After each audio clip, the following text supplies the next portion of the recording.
Kanglai Pauthangi ngasi oiba pausing update tawjari ahanbada headline district kharada census ki training cancel tarukpa simadi ikai khunajari haina arambai tingol gi luchingba korong nganba kumanna phongdorakli kota gi makhada leiba oja sing census ki thabak yawroroi haina laukhorakpada arambai tingol gi PRO Robin Mangang khwairakbamna social media da thagatpa phongdorakli Dr. Silent Haukip Elias Asokna Anoba KNO ki chairman oiragani haina laukhokre Lisingani Kuntaruk December Manungda Indiana Cookie Singi Hingjana Bangaklo Amadi Pirakani Haiba Amalay Haina Awa Lebaki Mapauna Update Directly No NRC No Census Ban Kuto Angapa Oikre Maru Bathong Kayamrum Sambal Kazilaga Thamkre Center State Lengaki Loisang Sing Nasidagi Boycott Tore Haina JFD na Laktokre NRC update hana chathanaba BJP gi central gi leader sing unaduna taksilunabagi damak MLA gi team ama Delhi da thungkre Nation First haiba BJP gi theory kadaida laikre taksin bagi matam natte lenga ki ware puraga chapiu haina sanjoi ahandemna phongdokre Miyam amusung CSO singi asawba themba yararoi khangbadagi Delhi da sienbagi mahut hana hotnaramlabadi irang asi chawthoklamloi haina okrum ibobina phongdokre Deputy Chief Minister Losi Dikogi gari da attack tawrakibagi thodok investigation chathagadabani haina poduna akanba wapam thangre Kota gi makhada leiba oja sing census ki thabak yawroroi haina laukthokre Jerry Bangi SP transfer tawdriba makhai driver sing starring pairaroi haina laukthokre Naga Maitei Pangal gi mihut sing yawba CSO taramari gi team ama ngasi Delhi da chatkadori Kolkata da hotel ama mai chakpada Bangladeshi mapan sire kayamuruna sokle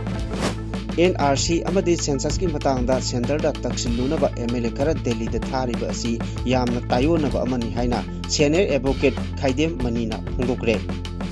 NCB na lupa koti 15 gi drug ka konana Nigeria maza mari fare NEET UG reforms ki matangda affidavit file tornaba khangankre Editor Kalamgi Machang Oiba Paudana, Yaikai Tugaiba, May Hog Langpok Tok Driba Pauba, Mikap Toktaba, Lengat. Anisubata, Singu Maizo Singi Paulo, Sama the Sama Jumduna, Lagri.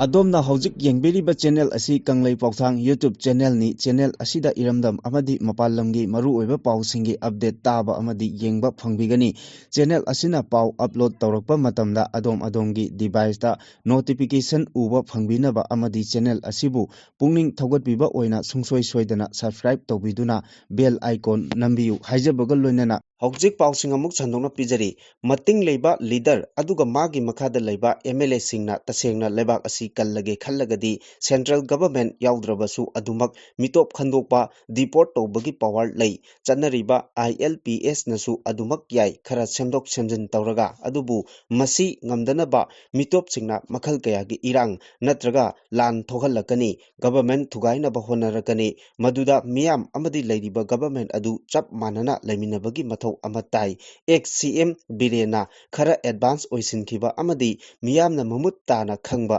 yaudribngeida tawsilubana soibani haina phongdokpaga loinana aroibada asumna hairakli district kharada census ki training sing cancel tawrakpa asimadi ikai khumnajari haina arambai tingol gi luchingba koronganba khumanna phongdorakli Kota gi makhada leiba oja sing census ki thabak yawroroi haina lauthorakpada arambai tingol gi PRO Robin Mangang khwairakbamna thagatpa phongdokladuna social media da asumna makhatan hairakli sumaina loina tawbiragabu Indiana namphu saphuda kaidobagi yadorige ojasu lairik taklaroi hairaklaba Police nasu khulai pairaroi haireklaba medical da leiriba ichin inau singnasu layeng laroi haireklagabu aikhoi karigi wajaruni amukta pulap manasiko ireicha sing yamna luraba matamni haiduna update tawri Dr. Silent Haukip Elias Asokna Anoba Cookie KNO gi chairman oiragani Dr. Silent Haukip ki apopa mapa Cookie nupi lauduna Tamenglongda SDO oirami mapana hundoklamba amadi thadoklambadagi Silent Elias Asok mahakpu Kangpokpi gi Saitu gi chief Paulen Haukipna adopt tawduna yoklakhi mahakna mapagi yumnak laudana mabu yoklakhiba Paulen Haukip ki sagaibu lauduna Silent Haukip haina chatkhi mahak mapalamda doctorate loiraktuna Cookie gi lalolupta khongda rakhibani Cookie laloba leader singi marakta Dr. Silent Haukipna Khwaidagi educated oiba misak oiri amasung kuki miyamna pamnaba leader amasu oi KNA Army Chiefna PS Haukip Chairman gi mahuta mahakpu chairman dagi lokthokraba matungda nan Manipuri habidi Dr. Silent Haukip asibu anoba KNA natraga KNO gi chairman oina khankhibani hari Singani Kuntaruki December Tha Manung Faubugi Manungda India Lengakna Koki Singidama Kingjana Bangaklok Amadi Pirakani Haiba Amalai Haina 59 Saikot Constituency ki MLA Pominel Haukipna Pongdokiba Wapambu Awa Lepaki Mapauna Update Tawduna Asumna Makatana Hairakli Manipurgi Lila Fajagadori Tampaki Valley da Census NRC Honoringai Manipur State ki Lamkhara Myanmar country da Olagani Maitai Masa Singi Lam Oidrabanina Maitai Masa Amatana Yaningdaba Hauji Pawba Pongdokpa Laitri Haina Awalepaki Mapauna Update Tawrakli National Register of Citizenship NRC Tawdriba Makai Census Tawba Yaroi Haiba Demand Tawduna Campaign for Just and Fair Delimitation JFD na Kaukiba Pungnipu Nipalgi General Strike Manungda Angak Thokdok Kayaga Loinana General Strike Pangthokre Chathariba General Strike asi ngarang ahing nongyaida loikraba maramna ngasidagi hawna changsingadaba khongjang ama amuk JFD na laukthokre lup asigi convener Jitendra Ningomana hai khongjang asi handopagi wafam leiroi ngasidagi Manipur government amasung central government ki makhada leiriba loisang pumnamak boycott tawragani hariba khongjang asida health water supply electricity amasung education sector singdi boycott asina konsiloi hari World United Youth Clubs Wangkhaida leiba sanglelda pangthokpa pawmisinga unambada Jitendra Ningombana makhatana haikibada ngasidagi lamdam asigi miyamna assembly constituency kudingi MLA singda NRC update tongnaba phirep khanghanaba taksinbiu madugi mathakta mafam kayada paksana wakat mifam amadi numidangi matamdana mairagi khongchat chatpiu haina appeal tawrakli emergency service sing komthoi hairagasu ban sogatpa singna singjamai thombu thongna singba maru oiba thong kaya marum samban khajilaga thamkhibana maram oiraga miyamda sathina awabadi mayokna hankhre masing yamlaba nupi amasung nupa kaya marum tholaktuna Indo Burma road ki mafam kaya marum dasu ban chathaki mayai lambi maikei dasu masiga chap manaba mongda lambi thingbagi khongjang changchinki tintib lambi ki mafam kaya marum dasu phongna lambi thingki Police personnel amatana miyamna tawriba thabaksing aduda ka hena apanba ayatpa amata pikide miyamna chanariba lambi mayaida seminar khanjinduna wakat mifam phamba amasung phamnanaba thorang tawbana singba kayasu uba phangki social media da thadorokpa post amasung lambi thingliba nupi singda lupa chama piraga lambi lalaga chatkhige haina sel puthorokpagi nungairaba thodok amasu social media da miyamna uba phangki police personnel singnasu tangai fadaba khara gaknatana yamna kanna chathok chasin tawhan khidre lengaki loisang sing soti thabaga manakre passenger gari amata chenba ukhidre lamtup khudingda lambi thingmana maram oraga matik mayada chathok chasin tawba phawba yakhidre JFD na NRC tawdana census tawba yaroi haina kokhiba pung nipu nipalgi general strike na maram oraga lambi da mi chatnabagi chang yamna nemkhi yaskul kendra gi manung chanba loklok bungda lambi adongi ima ibel singna national highway 102 thingduna ban asibu mapung phana chawgatki tangai fadaba lining laison ana layeng press media singdi apanba pikhide manipur da NRC update tawdana census tawba yaroi haibagi JFD gi pungni phunipalgi general strike asigi manungda Imphal Dimapur lambi gi Singmairong Changakphum bazar Khabam Lamkhai Koiringaina singbada Maikei Adongi Maira Paibi Club Organization singi thongwi singnasu thoraktuna NS2 gi lambi paringi tungan mafam singda achat ok thingbagi thabak chathaki Eastern Sporting Association Moirang Kampu Nehru Memorial Clubs Moirang Kampu Union Clubs amadi Tinsit Road leiba Maira Paibi Club Organization singnasu Manipur da NRC tawdana census tawba yaroi haibagi khongjang asibu sawgatuna Khewa Thongkhongda achat ok sing thingduna akanba mongda protest tawki loinana Tinsit Road da Maikei da census ka mari leinaba thabak thoram sing boycott tawre haina lauthokibane Khurai gi Tinsit Road tasu Khurai Chingangbam Laikai Sajor Laikai Laisrom Laikai Nongthombam Laikai Meira Paibi Club ki Thongmi Singh Thoraktuna JFD ki Khongjang Asibu Saugatuna Lambi Thingbagi Thabaksing Chathaki Dingku Road Tasu Laipum Khunong Makha Laikai Apunba Meira Paibi ki Thongmi Singh Thoraktuna Ajat Ok Singh Thingki Nungthilpung Ama Makhai Aduwaida Police ka Meira Paibi Ima Singa Muknabasgi Thodoksu Thoki All Kyamgai Nupi Chakho Thorang Lup Langthabal Meira Paibi Basikong Kongba Iyong Meira Paibi Amadi Pik Nasu Ban Asibu Chauna Saugatuna Mai Pahanki Census Pangthok Tringai Manipurda National Register of Citizenship NRC Hana Pangthok Naba Miyam ge akanba demand laklinge gi cherakta BJP Manipur Pradesh ki MLA singi oiba team ama Central gi leader sing unaru nabagi damak Delhi da thungkre ngarang numit yungba matung pung ama minute 55 rom tabada BJP Manipur Pradesh ki General Secretary amasung NRC and Census Committee gi convener ke Saratna Lucingba MLA Mari yawba team ama Delhi da thungkre Delhi da thungkraba miyoy sing adudi Home Minister Govindas Konthokjam Lamlai ACG MLA KH Ibomsa Uripoki MLA KH Raghumani Hairoki MLA TS Radhishyam ni Makhatana ngasi MLA ahumsu BJP Central Leadership unanaba Delhi gi damak Imphal thadokani hari ngasi Imphal thadoknaba sem sariba MLA sing adudi Wangjing Tenthagi MLA Paunam Projen Thanga ACG Tongbram Robindro amasung Konthokjam ACG Sapam Ranjanni makoi da natana Kaisamthong Assembly Constituency gi MLA Sapam Nesikansu BJP gi Central Leadership unaba aduda saruk yagani hari Presna phangba pawgi matung ina MLA Taret na saba amasung BJP NRC and Census Committee gi convener ke Sarat Kumar na Lusingba team aduna ngasi BJP gi National President Nitin Nabin BJP gi National General Secretary BL Santos unaduna India gi oina handak pangthokadoriba census lusingani kuntaruk asida Manipur gi oina matam khara yaithoktuna NRC hana update taunaba taksingani hairi JFD na luchingduna Manipurda NRC update hana tawgadabani census kona taw haiba kholawda JFD student wing na akanba khongjang kaya changsilaba phawbada lengak na tabi bagi mahuta khongjang loi mahairoi singbu tamthina phubiba otpi naibibana chingba tawdok kaya asina aikoi gi tunglamchat kandaba yade haiba wakhalonda mang thamlaga August 19 dagi numit nini chupna Manipur pumba general strike laukthokuna khongjang changsilingai gi chairak asida lengak ki MLA team amana press conference tawduna Census Yaithoknaba amasung NRC hana tawannaba Union Home Minister Amit Shah unaduna taksingani hariba asi angakba poi BJP gi Nation First haiba theory adu kadaida chatkrabage census pangthok tringegi mangoinana NRC hana pangthokani haiba miyangi demand asi center da taksinbagi matam natte lengaki warep puraga chatpiyu haina social activist Sanjoy Hanthemna phongtokre mahana makhatana hai kanglol kaina masing lakngamdana yumlonaba lebak singdagi logi wangmada changsilaktuna lamdam asida khunda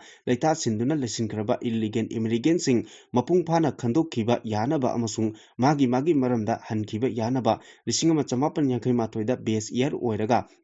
Manipurda NRC update tawgadabani NRC pangthokloba matungda census tawbagi mahuta illegal immigrant sing census asida yawsinkiba tarabadi Manipuri sing haibadi indigenous group sing amasung native people sing tunglamchatta akiba phangna singnarakduna aikoigi tunglamchatki political cultural economic ideological amadi historical gi right punamak mitop miyancha singi khutta leigragani maram aduna state asida lengak liba BJP government asina lamdam asigi apunbagi saktam amasung yellow furup sing kandaba yadi haiba achetpa amasung arepa wakhal leiragadi khudakta lengaki cabinet mifam kauduna census yaithoknaba amasung NRC hana update tawnaba warep lauraga warep adu puraga chatpiyu hojik taksinduna leibagi matam natte census haukrabani matam henkhre khangenbam yauraga matam masida puk suduna leibagi matam natte hairi Census pangthok tringegi mamangda Manipurda NRC hana update tawgadabani haina miyamna demand tawbasing nahan makai lengak asina khangsinnada tasinnada leithoklaga haujiktada miyam amusung CSO sing themba yararoi khanglakpadagi Delhi da chenbagi mahuta matam leiringaida honaramlabadi irang asi yawna chawthoklamloi haina MPCC gi president su oiriba former chief minister Okram Ibobina Congress babanda pangthokpa pawgi mipamda phongdokre NRC ga mari leinana pangthokiba pawgi mipam aduda Okram Ibobina Makhatan haikibada haujik lamdam asida NRC amasung census ka mari leinana thokliba issue sing asi yamna sensitive oiba issue amani masida political gi oiba khudongchaba launaba Congress Party ki wakalon amata leite matam gi lakpa issue singda opposition party ama oina constructive oiba suggestion sing house ki manung amasung mapal animakta pigani amasung sagutkani adubu lenga ki thoksil aduna miyam gi interest ta soglakadaba oiragadi opposition ama oibagi chapchaba thodang logani hojik lebaki oiba achoba issue ama oiriba census operation asi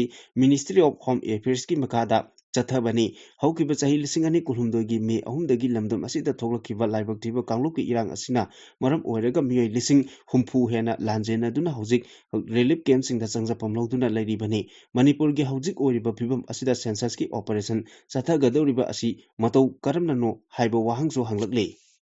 August Tara Tareta National Highway to Imphal Dimapur Lambigi Kangla Tombi Mayagi Namdai Longda Protesters Singna Manipurgi Deputy Chief Minister Losi Dikho Amasung Paumai Naga Sidomai gi Garida attack Tokibagi Tauto Adu Athubada Michang Mikai Naidaba Mongda investigation Sathagadabani Haina Kotu Nathadoro Pachirol Amana Hari Kotu gi Maikidigi Makata Haribana Taudo Adu Yamna Ikai Ningaini Taudok Aduna elected representative Amagi Safety da amadi thodok adugi marumda kari leibano haibadu hangningai oi thodok adu lamdam asida santi unity amachung Christian tribe sing tasin khomjinna bakanna honariba deputy chief minister Losi Dikhoda attack tawrakiba oibana yamna nungnangningai oi deputy chief minister Losi Dikhona lusingbuna Chanapati da UNC na sathariba economic blockade asigi matangda anirak hana wari sanaba laikre ahanbagi thodokdana deputy chief minister asina chief minister Yumnam Khemchan Home Minister Yauna Atopa Miyoi Single Lunana Senapati da economic blockade asi handokna bagi matangda wari sanakibani maram aduna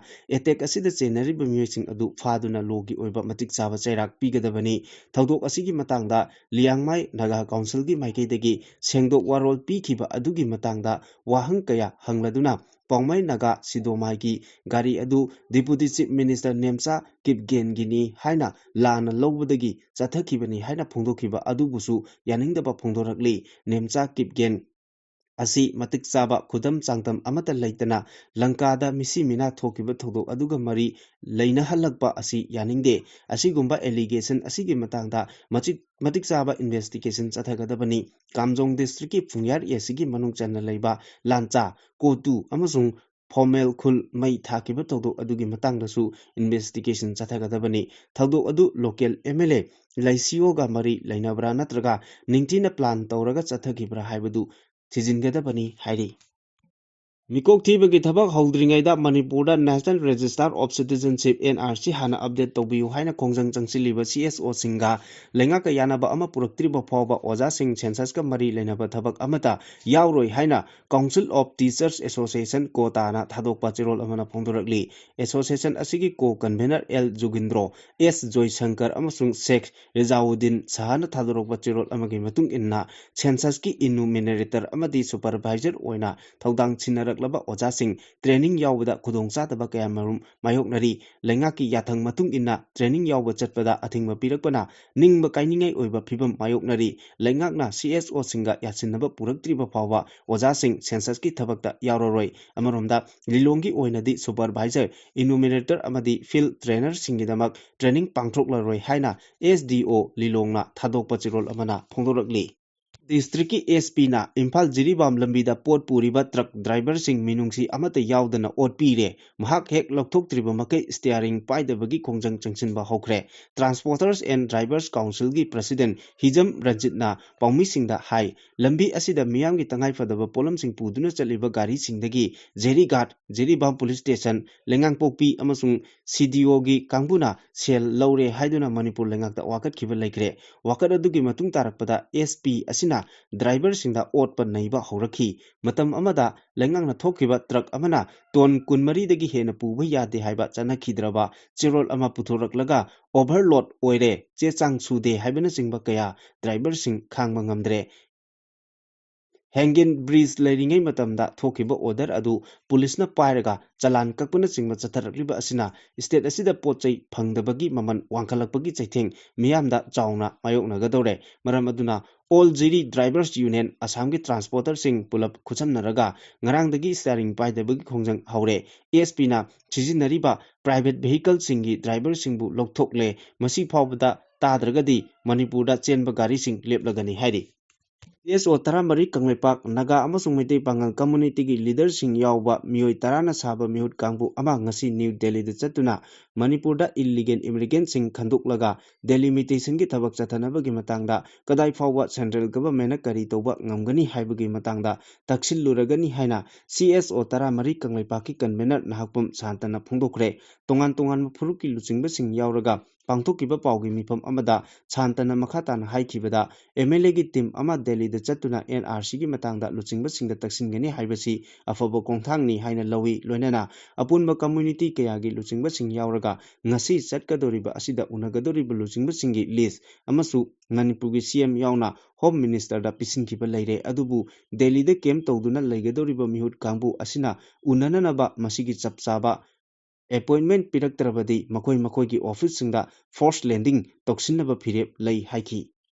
Kolkata da ngarang ayuk hotel ama mai chakpagi thaudokta Bangladeshi mapan sire amasung atopa kayamrumna asogapan nangle thaudok adu hek pau phangbaga Kolkata da leiba Bangladesh Deputy High Commission gi official sing thunglakhibaga loinana leikidraba amasung asogapan nanglaba mioi singi maramda akupa pau lauki local police ki report matung ina leikidraba mioi manga gi masuk maming khangba ngamle Deputy High Commission na leikidraba singi imung manungga pau phongna duna thaudok asigi matangda mayek sengna khanghankhre hotel mai chakpagi thaudokta asogapan nanglaba Bangladeshi taruk manak nakpo hospital singda ahan malayang chatharaga halankhre hairi oirakliba phibam asigi matangda Ministry of Home Affairs na thodo asigi akupar report laukhre ki mahut MLA singna sinba yaroidaba ama oibana NRC amadi census ki matangda center da takshillunaba MLA khara Delhi da thariba si yamna tayonaba amani haina Manipur Human Rights Commission hanagi acting chairperson Khaidem Manina phungdokre wafam asi loklau bungda leiba mahaki yumda pangthokiba pawgi mifam amada phungdokibani pawgi mifam aduda mangna makhatana hai census mamangda NRC hana pangthokpasi lengakkisu apambani hairagadi karigidamak issue asigi matangda general strike chathahalibano issue asi lengakna lumla lawragadi miyanggi demand asi phanganaba sinbibagi mahuta khongjang changsilhalibano oriba phibam asida lengakna state asida hojik oina census pangthokpada kudong charoidabasing center da marik chumna khanganduna state asida census ki thabak asi yaithoknaba center na order ama thokpiyu haina chirol ama center da thaduna census asi yaithoknaba honaba yariba amani masi pangthoktana census mamangda NRC hana pangthokpasi lengakkisu apambani hairibasi yamna tayonaba amani maram asina state lengakna census yaithoknaba state ki maikidigi chirol thoktuna center da lankhatkadabani haiba wafamsu phongdokhi Narcotics Control Bureau NCB na lupa koti tara manga rongi drug ka konana mioi mari fare NCB na state police ka loinana Delhi amasung national capital region singi mapamda drug karbar tawriba sing amadi miram macha sing matam hena lebak asida laisiliba sing thijinbagi thabak chathabada drug lalonba Nigeria macha mari adu phagat khibani farba mioi mari asidagi methamphetamine kg tara manga rom suido freding kg humphunipan rom kanigram Chahum tara Nepal amasung heroin gram taruk rom phagat pangamki NCB na state union territory amasung immigration ki official single loina na sahi asigi September gi ahan ma chayolda thakai ama chathakadaba campaign 3 netre hogduk lagani campaign asigi makhada matam hena leiba asi lebak asida leisiliba mireibak machasing amadi drug karbar tawriba singda chenaba sing masak khangdoknabani hairi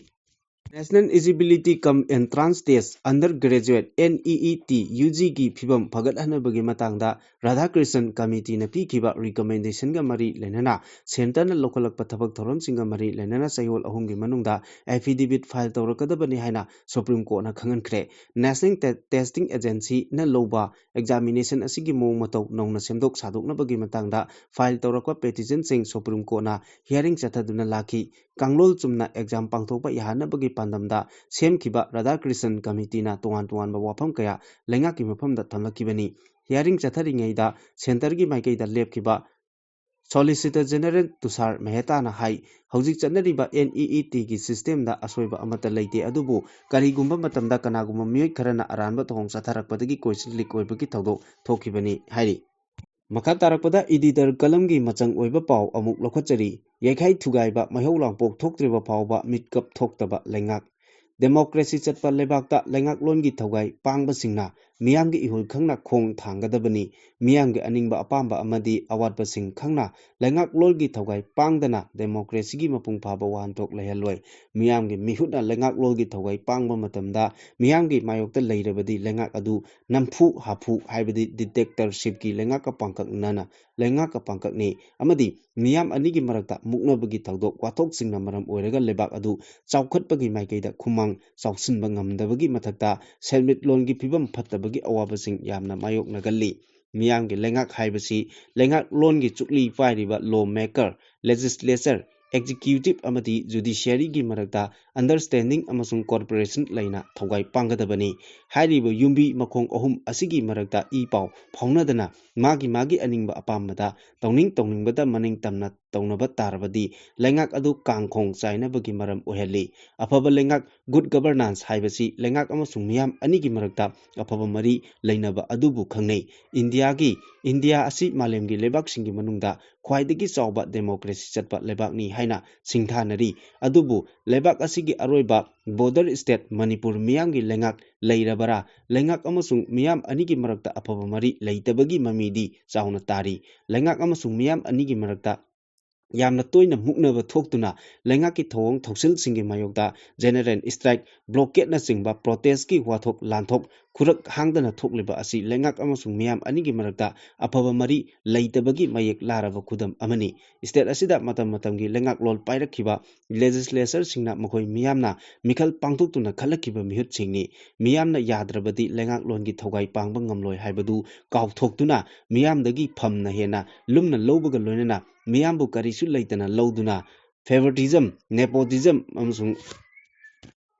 ꯀꯔꯞꯁꯟꯒꯤ ꯀꯣꯝꯗ ꯄꯨꯊꯗꯨꯅ ꯍꯤꯡꯆꯥ ꯌꯥꯏꯇꯝꯕꯒꯤ ꯁꯛꯂꯣꯟ ꯂꯧꯔꯤ꯫ ꯃꯁꯤꯗ ꯅꯠꯇꯅ ꯃꯈꯣꯏꯒꯤ ꯃꯐꯝꯗ ꯁꯤꯟꯁꯤꯌꯔꯤꯇꯤ, transparency, accountability ꯂꯩꯇꯕꯗꯒꯤ ꯃꯤꯌꯥꯝꯒꯤ ꯊꯥꯖꯕ ꯃꯁꯥꯅ ꯃꯥꯡꯍꯟꯖꯔꯤ꯫ State ꯑꯁꯤꯒꯤ ꯂꯩꯉꯥꯛꯂꯣꯟ, ꯈꯨꯟꯅꯥꯏ ꯑꯃꯗꯤ ꯃꯤꯌꯥꯝꯒꯤ ꯌꯥꯏꯐꯅꯕ ꯍꯣꯠꯅꯕ ꯎꯕ ꯐꯪꯗꯅ ꯂꯩꯔꯛꯂꯤ꯫ ꯃꯈꯣꯏ ꯃꯁꯥꯒꯤ ꯏꯃꯨꯡ ꯃꯅꯨꯡ, ꯃꯔꯤ ꯃꯇꯥ, ꯁꯦꯟꯖꯥꯎ ꯄꯥꯏꯕ, ꯃꯤꯆꯪ ꯁꯪꯒ ꯂꯩꯕ ꯑꯃꯗꯤ ꯑꯉꯝ ꯑꯊꯧꯁꯤꯡ ꯈꯔꯈꯛꯀꯤ ꯌꯥꯏꯐꯅꯕ ꯑꯃꯗꯤ ꯄꯨꯠꯀꯩ ꯂꯟꯒꯩ ꯆꯣꯟꯅꯕ ꯍꯣꯠꯅꯕꯗ ꯊꯋꯥꯏ ꯌꯥꯎꯁꯤꯟꯗꯨꯅ ꯂꯩꯕꯗꯒꯤ ꯃꯤꯆꯪ ꯁꯪꯒ ꯂꯩꯖꯗꯕ ꯃꯤꯌꯥꯝ, ꯃꯔꯨꯑꯣꯏꯅ ꯂꯥꯏꯔꯕꯁꯤꯡꯅ ꯃꯅꯤꯡꯇꯝꯅ ꯍꯤꯡꯕ ꯉꯝꯗꯗꯨꯅ ꯃꯤꯅꯥꯏ ꯅꯥꯏꯊꯥꯡꯒꯤ ꯄꯨꯟꯁꯤꯗ ꯍꯤꯡꯕꯒꯤ ꯋꯥꯍꯟꯊꯣꯛ ꯂꯩꯇꯅ ꯍꯤꯡꯂꯤ꯫ ꯂꯩꯉꯥꯛꯄꯁꯤꯡꯗ ꯃꯤꯌꯥꯝꯅ ꯃꯇꯝ ꯃꯇꯝꯒꯤ ꯊꯣꯛꯄ ꯑꯃꯗꯤ ꯊꯣꯛꯂꯛꯀꯗꯕ ꯏꯁꯨꯁꯤꯡꯒꯤ ꯃꯇꯥꯡꯗ ꯃꯤꯌꯥꯝꯅ ꯋꯥꯀꯠꯄꯗ ꯃꯇꯝ ꯆꯥꯅ ꯊꯕꯛꯇ ꯑꯣꯟꯊꯣꯛꯅꯕ ꯍꯣꯠꯅꯗꯕꯗꯒꯤ ꯄꯦꯟꯗ꯭ꯔꯕ, ꯈꯣꯏꯁꯥꯎꯅꯔꯕ ꯁꯤꯚꯤꯜ ꯁꯣꯁꯥꯏꯇꯤ ꯑꯣꯔꯒꯅꯥꯏꯖꯦꯁꯟ, CSO, ꯅꯨꯄꯤꯁꯤꯡꯒꯤ ꯂꯨꯞ, ꯃꯍꯩꯔꯣꯏ ꯈꯨꯟꯅꯥꯏꯒꯤ ꯂꯨꯞꯀꯤ ꯂꯨꯆꯤꯡꯕꯁꯤꯡꯅ ꯃꯤꯌꯥꯝꯒꯤ ꯃꯍꯨꯠ ꯁꯤꯟꯗꯨꯅ ꯂꯩꯉꯥꯛꯀꯤ ꯃꯊꯛꯇ ꯃꯈꯥ ꯇꯥꯅ ꯌꯩꯈꯥꯏ ꯊꯨꯒꯥꯏꯕ, ꯃꯩꯍꯧ ꯂꯥꯡꯄꯣꯛ, ꯃꯤꯁꯤ ꯃꯤꯅꯥ ꯌꯥꯎꯕ ꯈꯣꯡꯖꯪꯁꯤꯡ ꯆꯪꯁꯤꯜꯂꯛꯂꯕ ꯃꯇꯝ ꯈꯛꯇꯗ ꯃꯤꯀꯞ ꯊꯣꯛꯂꯛꯄꯁꯤ